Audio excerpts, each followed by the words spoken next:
मतदाता बनना हुआ आसान। कैसे? हरियाणा की मतदाता सूची के संशोधन का कार्य 2 से 16 अगस्त तक चलेगा। कोई भी पात्र नागरिक जिसकी आयु 1 जुलाई 2024 को 18 वर्ष या इससे अधिक है और वह मतदाता के रूप में रजिस्टर्ड नहीं है, वह अपना वोट बनवाने के लिए आवेदन कर सकते हैं। कैसे? वोटर हेल्पलाइन ऐप डाउनलोड करके ऑनलाइन आवेदन किया जा सकता है। इसी प्रकार फॉर्म 6 भरकर संबंधित जिला निर्वाचन कार्यालय अथवा बूथ लेवल अधिकारी के पास प्रस्तुत कर सकते हैं। अधिक जानकारी के लिए टोल फ्री नंबर 1950 पर संपर्क करें। मुख्य निर्वाचन अधिकारी हरियाणा द्वारा जनहित में जारी।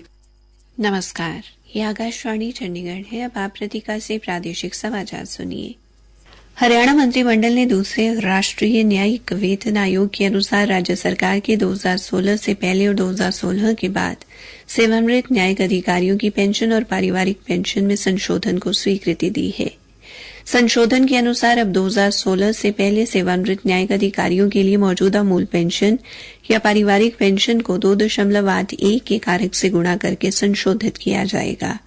वैकल्पिक रूप से हरियाणा सिविल सेवा न्यायिक शाखा और हरियाणा वरिष्ठ न्यायिक सेवा पुनरीक्षित वेतन नियम 2023 की गुणन कारक तालिका के अनुसार उनके वेतन को नोशनली निर्धारित करके पेंशन अथवा पारिवारिक पेंशन को संशोधित किया जा सकता है। 2016 के बाद सेवानिवृत्त न्यायिक अधिकारियों के लिए पेंशन गणना हरियाणा सिविल सेवा पेंशन नियम 2016 के उपनियम 34 के प्रावधान के तहत होगी। इसके अलावा समय समय पर जारी आदेशों के अनुसार पेंशन व पारिवारिक पेंशन की अतिरिक्त राशि पर महंगाई राहत स्वीकार्य होगी। मृत्यु सह सेवानिवृत्ति ग्रेच्युटी की अधिकतम सीमा 20 लाख रुपए होगी। जब भी महंगाई भत्ता मूल वेतन का 50% बढ़ेगा और ग्रेच्युटी की सीमा में 25% की वृद्धि की जाएगी। पेंशन संवितरण प्राधिकारी पहले से भुगतान की गई अंतरिम राहत को समायोजित करने के बाद 1 जनवरी 2016 से संशोधित पेंशन व पारिवारिक पेंशन के बकाया की गणना और संवितरण करेंगे। हरियाणा मंत्रिमंडल ने सशस्त्र बलों अर्धसैनिक कर्मियों के युद्ध में हताहत हुए 14 आश्रितों को अनुकंपा आधार पर नियुक्ति प्रदान करने को मंजूरी दी है।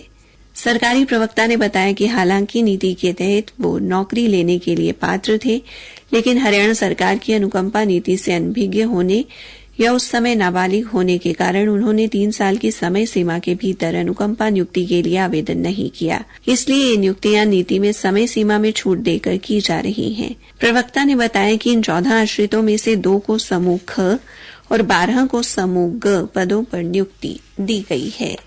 हरियाणा मंत्रिमंडल ने नई एकीकृत लाइसेंसिंग नीति 2022 के खंड 2.1 और 2.2 में संशोधन को मंजूरी दी है, जिससे सामान्य आवासीय भूखंड वाली लाइसेंस प्राप्त कॉलोनियों के समान आवासीय भूखंड वाले घटक के तहत क्रय योग्य विकास अधिकार की अनुमति दी गई है।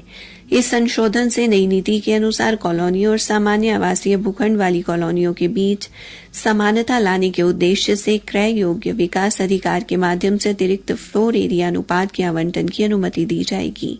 नए प्रावधानों के तहत पहले दिए गए अतिरिक्त 0.25 अतिरिक्त फ्लोर एरिया अनुपात को हरियाणा बिल्डिंग कोड 2017 के अनुसार आवासीय भूखंड पर क्रय योग्य अतिरिक्त फ्लोर एरिया अनुपात द्वारा पूरा किया जाएगा। संशोधन के अनुसार क्लोनाइजर को अतिरिक्त फ्लोर एरिया अनुपात के मानदंड के भीतर समूह आवास, भूखंड, पंक्ति आवास आदि जैसे उपयोगों के लिए आवासीय घटक आवंटित करने की स्वतंत्रता होगी। फरीदाबाद के जेसी बोस विज्ञान एवं प्रौद्योगिकी विश्वविद्यालय ने नए विद्यार्थियों के लिए शैक्षणिक पाठ्यक्रम के दौरान कम से कम 5 पौधे लगाना और उनकी देखभाल करना अनिवार्य कर दिया है। विश्वविद्यालय ने अपने पोर्टल पर ऐसा प्रावधान किया है जहां विद्यार्थी अपने पौधारोपण के प्रमाण प्रस्तुत कर सकते हैं। कुलपति प्रोफेसर सुशील कुमार तोमर ने हरियाली पर्व के 30वें संस्करण के शुभारंभ पर यह जानकारी दी। मुख्य अतिथि हरियाणा राज्य महिला आयोग की अध्यक्ष श्रीमती रेणु भाटिया ने पौधा लगाकर अभियान की शुरुआत की। कुलपति ने बताया कि पर्यावरण विज्ञान विभाग पौधारोपण की प्रगति की निगरानी करेगा। छात्रों को अपने द्वारा लगाए गए पौधों की वृद्धि के साक्ष्य के रूप में जियो टैग की गई तस्वीरों सहित एक रिपोर्ट प्रस्तुत करनी होगी।